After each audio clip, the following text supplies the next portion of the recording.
high energy episode of the MLO Project.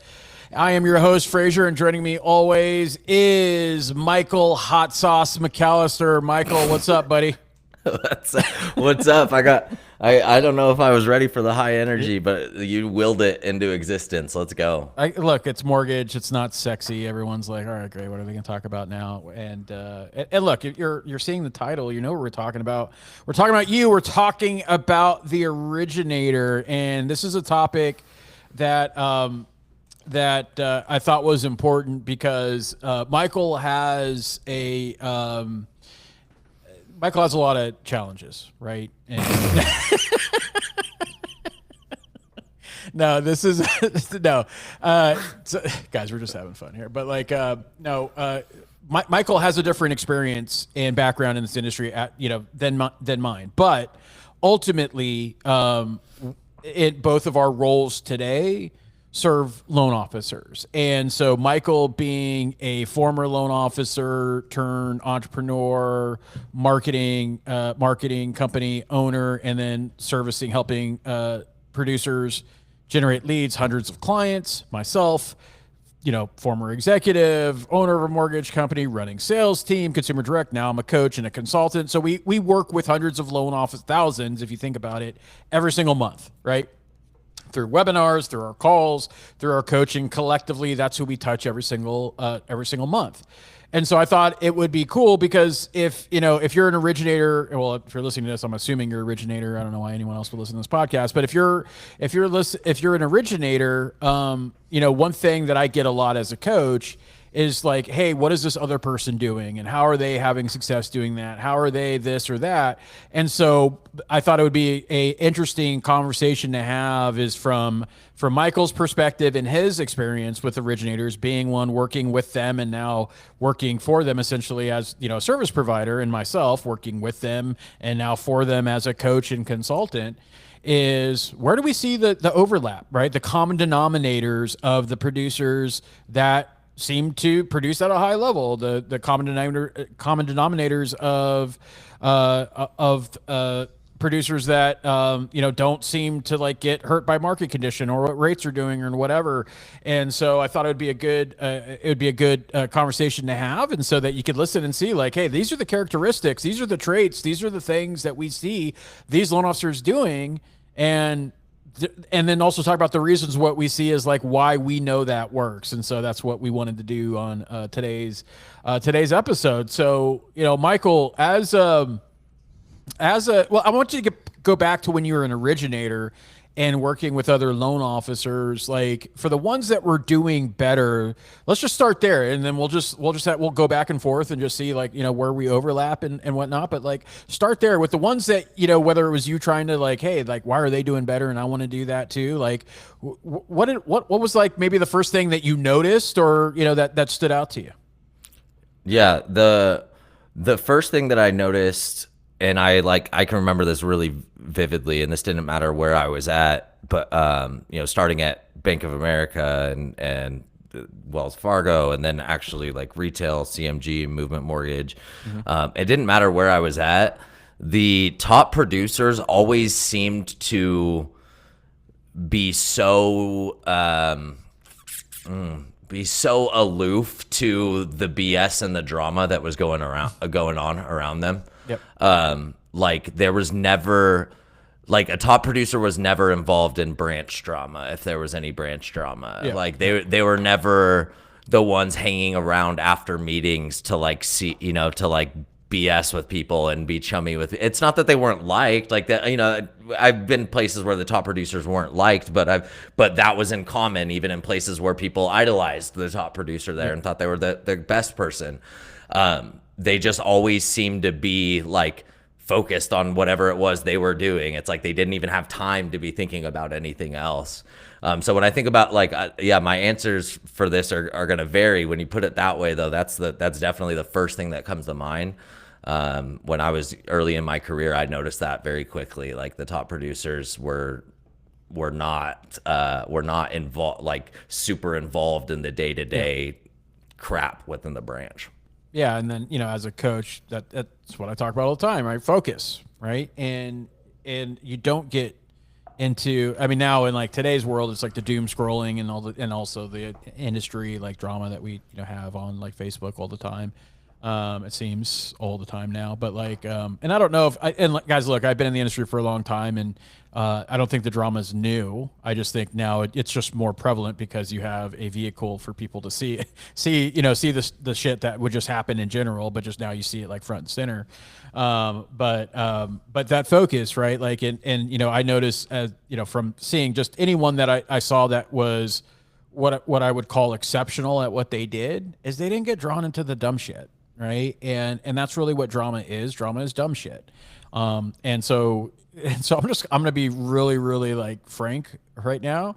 Is if you get pulled into and look, guys, look, I get it. Like, we're humans, we like to see the car accidents, right? Like, we see like I'm not talking, I'm just literal, not literal, but we like to see the car wrecks, right? Like, we like to see the the hot messes, right? But no, is we get pulled into the drama, but if that's something that like you really like you spend time on, then you really are focused on dumb shit, and you're choosing to be focused on dumb shit. And that's 100% the same thing that I saw that Michael did, is like I noticed that too.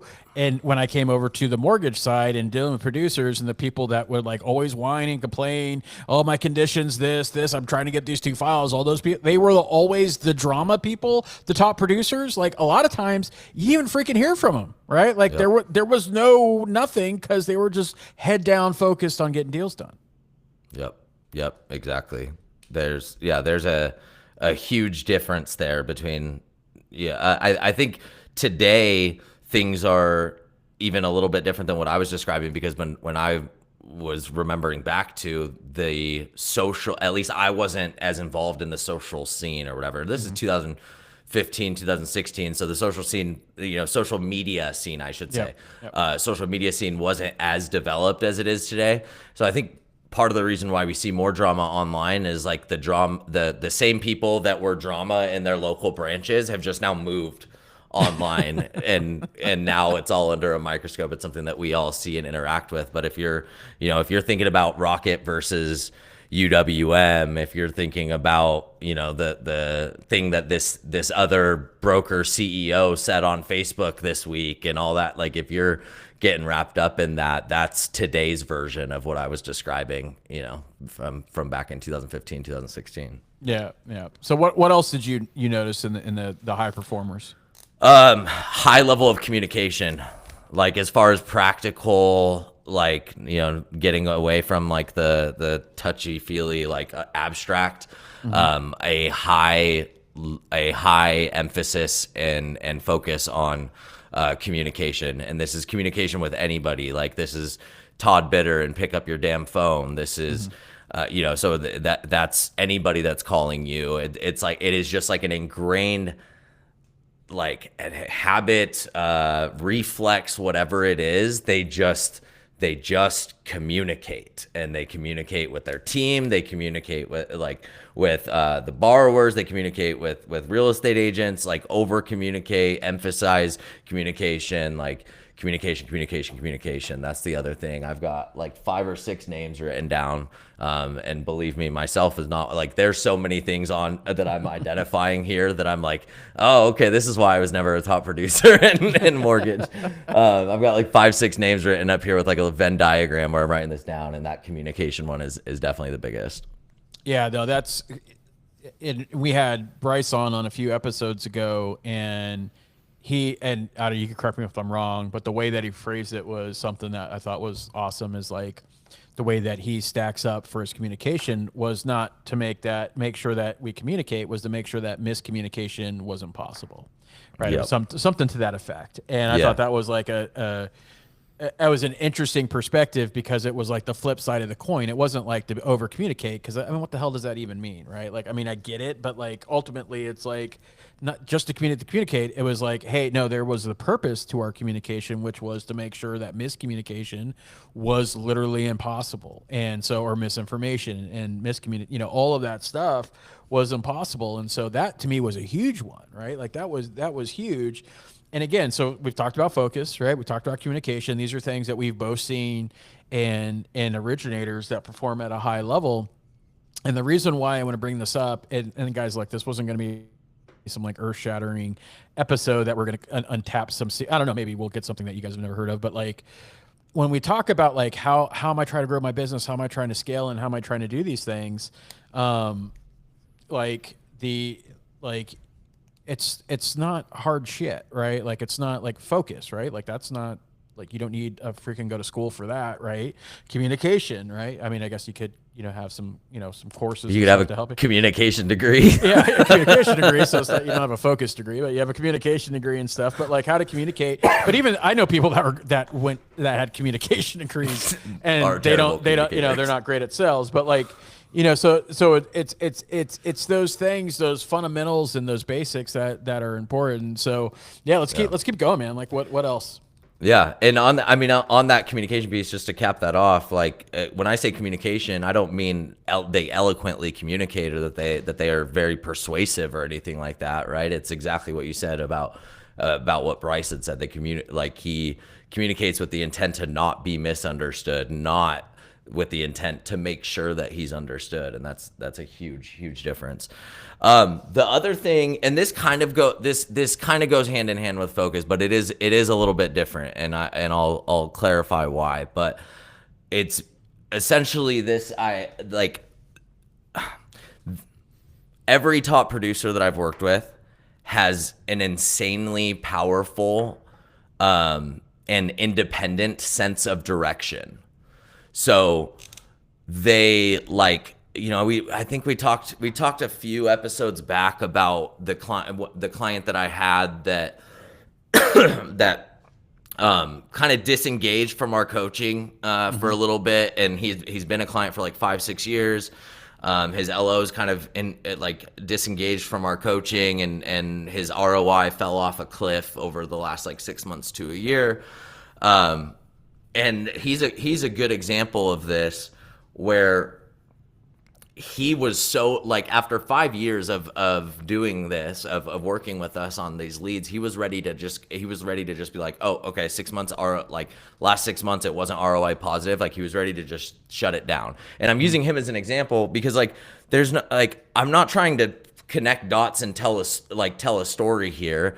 I'm trying to just point to, hey, I respect this person as a top producer, and this is what they're saying, or this is what they're doing, right? So in the case of this client, in this case, he was ready to drop what we had done after 5 years of working together. That to me was not, granted, I still think it would have been a mistake, but at the same time, that was a learning moment for me of if I see somebody that I have a lot of respect for that is getting ready to make a decision, I'm looking at that decision going, okay, wow, this person is there's something to learn here. And in this case, with this client, what I took away from it was he doesn't care. There's no emotional attachment to this marketing channel. He knows where he's going, and he knows that he doesn't need this to be a part of where he's going. Now we reeled him back in, got him getting results. He's back a client, and everything's good. But it took a lot more serious of a conversation with him than I would have expected to. And it's just because he is so freaking confident in the path that he's on and where he's headed that he doesn't need somebody to come tell him how they're going to help grow his business and all. He doesn't need to buy into somebody else's vision of his business. He has his vision of his business, and he's headed for that, and he's willing to cut off any options that don't align with that at the drop of a hat. And so that to me, like I said, it kind of does go hand in hand with focus, but there's a difference here. It's not the day-to-day focus, it's the long-term focus. It's the long-term commitment to a vision and the confidence that this is the right path. And then just like he did, and just Roy has, another one of my clients, and Bryce is, with some of the tech that he's implementing and stuff, there comes a point for these guys where they pick up their head and they see a new opportunity, and then they jump in and they commit to it with the same force that they did with the last one. And that has been super cool to see play out over the last few years. Yeah, no, as you were, talking, so does it go in the focus? Sure. But to your point, it's vision, right? It's vision. It's knowing where you're going. It's being decisive, right? It's making that. And most importantly, it's detaching emotion. And, that's something I talk about as a coach all the time is that, and I learned this through my own coaching that I go through is the high performers. Cause the coaching group that I'm a part of, like you're talking about, like, guys that are, that are, high 7, high 8-figure entrepreneurs, and that's number one is like you can't get emotional about it. You got to detach emotions because the emotional element is going to keep you in bad situations, and it's going to have you slow to respond to new opportunities.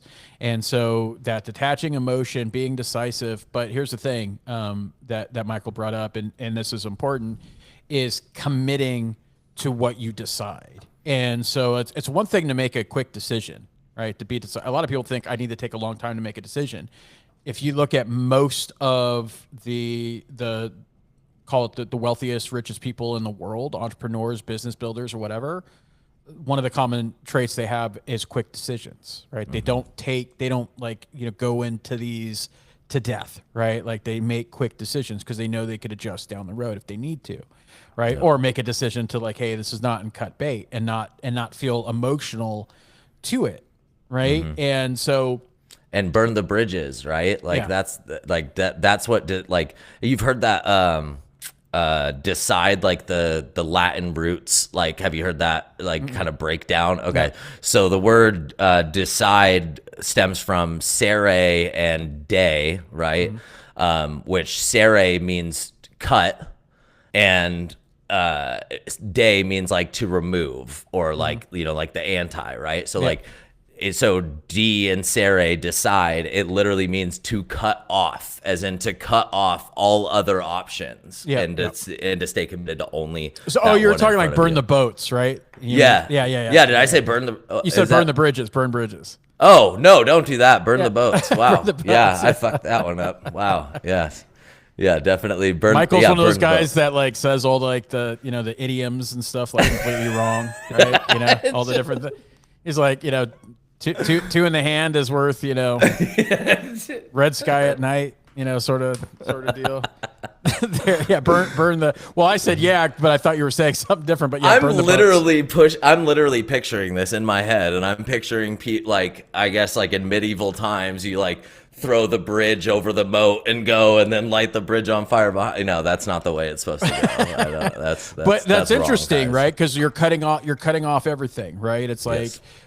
Like, hey, we don't have any supplies. Like we have to, in order to survive, like we have to build stuff here. And a lot of people like to use that, like burn the boats. And it's like, no, you have a safety net. You're going to go back to it.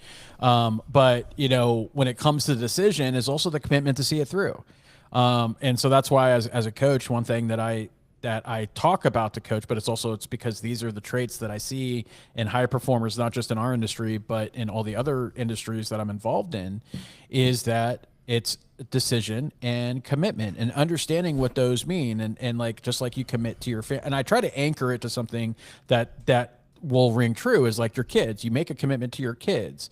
And so like the commitment that you make to yourself and your business needs to be just as strong, if not stronger. It needs to be stronger. And the reason why is because you'll have no problem breaking a commitment to yourself or making a promise to yourself. You would to your kids, but you're not going to yourself, or you're not going to have that same reluctance to do it that you would like with a kid or you're someone that you truly care about and love.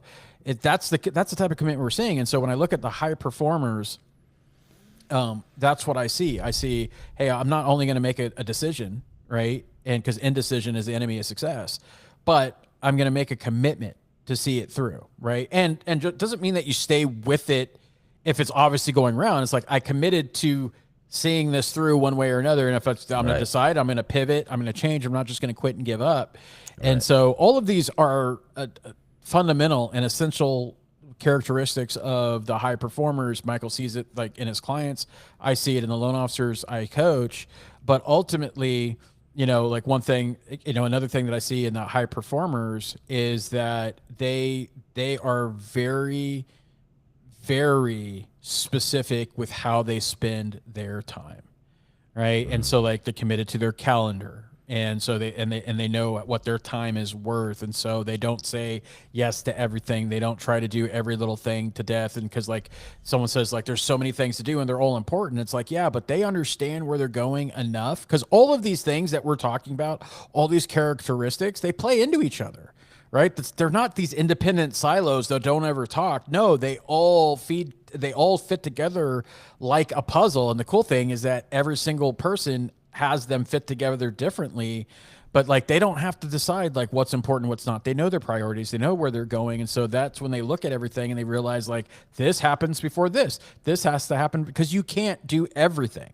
Right. And so it's understanding that, but you don't know that if you don't have your purpose, you don't know where you're going, you don't know where your anchors are, you're not going to be decisive, right? You're going to be unfocused. Like all of these things are, like that they don't help. And so when you're looking at, a top producer, a lot of people, like loan officers come to me and they're like, hey, they're using this tool, they're using this CRM, they got this website, they're doing all these things. Yes, those are the actions, but those are the actions based off of the core of what we're talking about, right? Dude, 100%. We provide a CRM, right?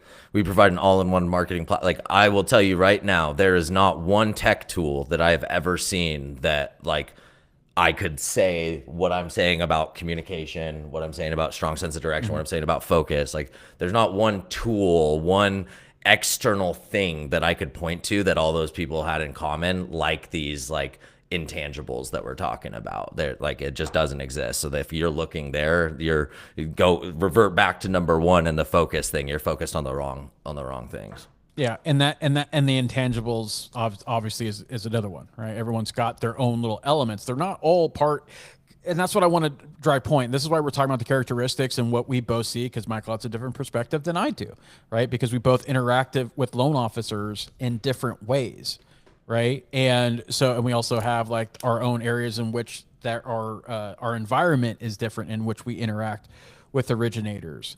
But when it comes down to it, when we're talking about the intangibles, is also understanding is that when the characteristics are about like protecting their time and all of that takes different forms, right? And so, but ultimately the principle, the foundation of that is important. And one of the last ones that because we've talked about a lot of them, but one of the last one, or the last one for me, and then Michael, you could add any others, but like the last one for me is their circle, right? And so the people that I notice when they are, and I'm talking about like high performers, right? Really not, top producers, high performers, not people that just do well or are successful. I'm talking about like high performers, exceptional people.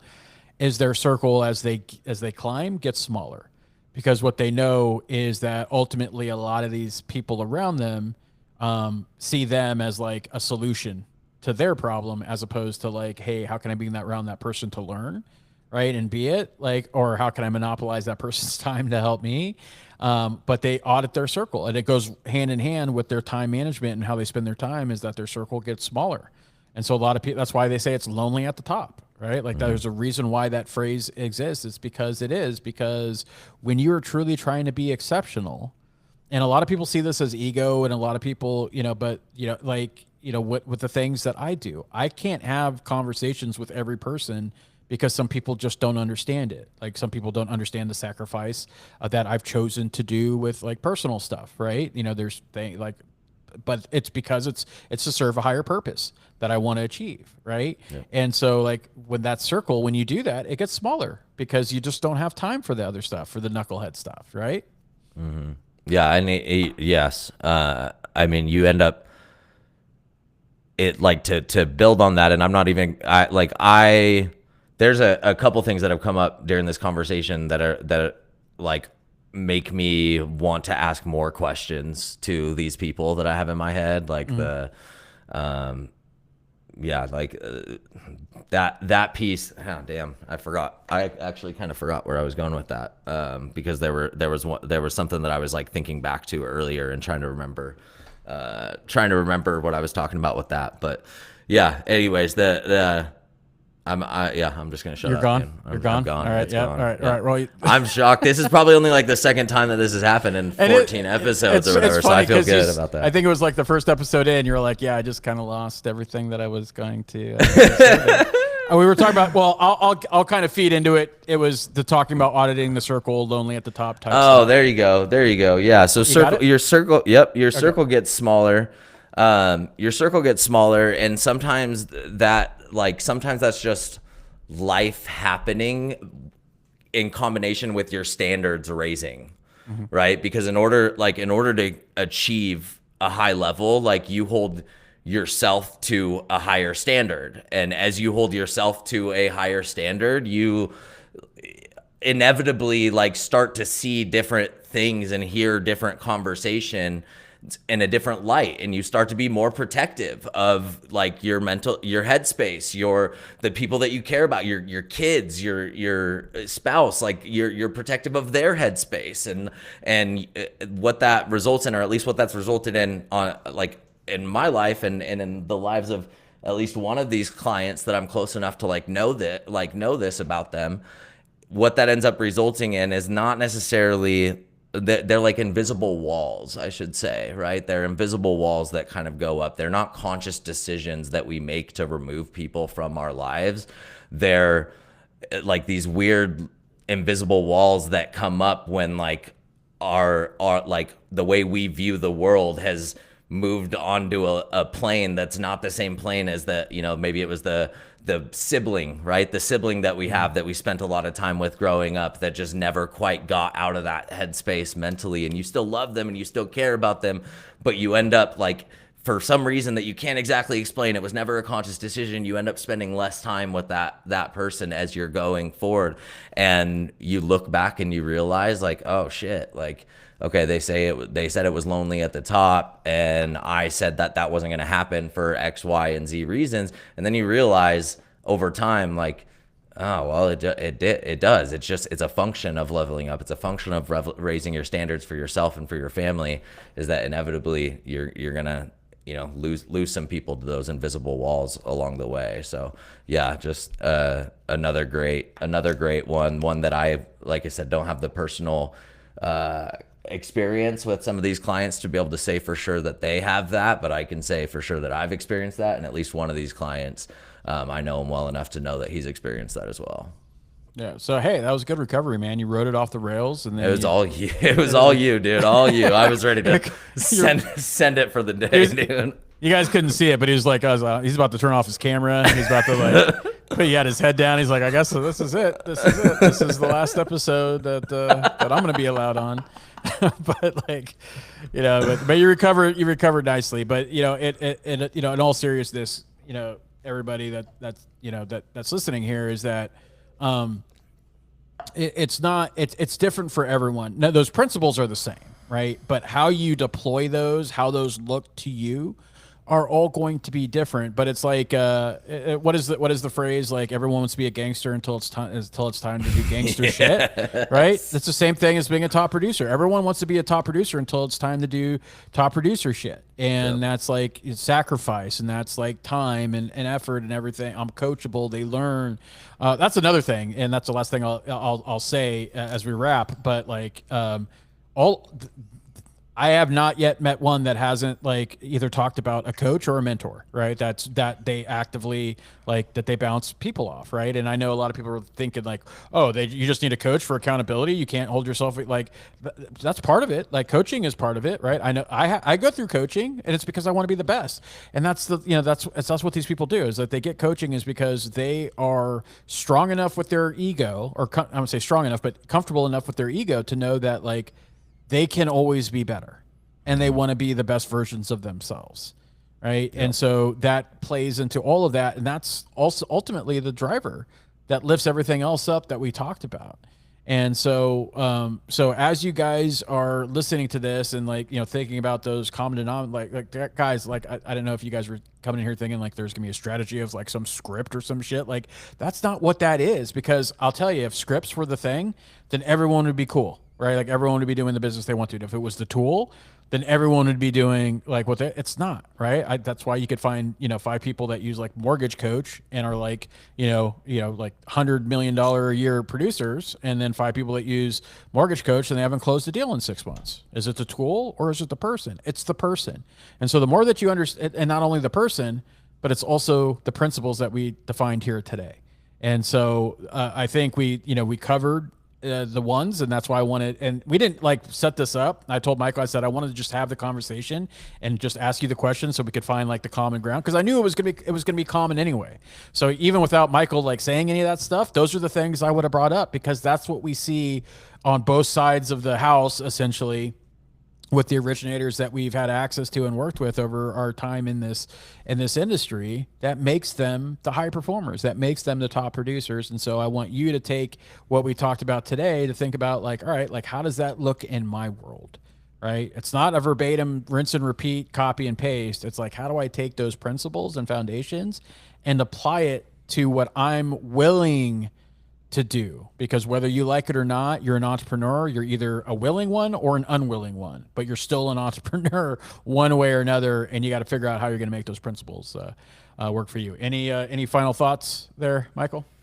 Just that the coaching piece really reinforces all these principles. Like most people think of coaching in terms of just accountability, and really, it's more than accountability. It's also the direction and like focus, the assistance and focus, the reminder, right? The reminder that, hey, you need to focus. And I know that that's kind of accountability, but most people think of accountability as like, oh, I don't want to make the calls this week or whatever. But having a coach gives you the freedom to stop looking at all of the other shit that's being thrown in front of you as like the secret sauce to the next step in your development.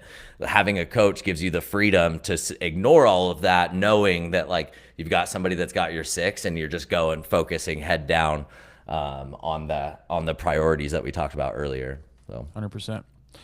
All right, my friends. Well, we hope you enjoyed this episode. I want you to take these things to heart, find out how you can deploy them in your world and your business. As always, we are Frazier and Michael of the MLO Project. And the reason why it's the MLO Project is because success is a project, growth is a project. What you're building in this business is a project. Make sure you give us feedback. Let us know other topics you want to talk about. We got a couple. I talked to some loan officers that would love to be on here to share their knowledge. So we got that coming as well. So guys, look, this is just fun for us to do, to have these conversations. Keep giving us the love, keep giving us support, give it the feedback, the ratings. It is all very much appreciative. I hope you all have an amazing day, and we'll see you on the next episode. Take care.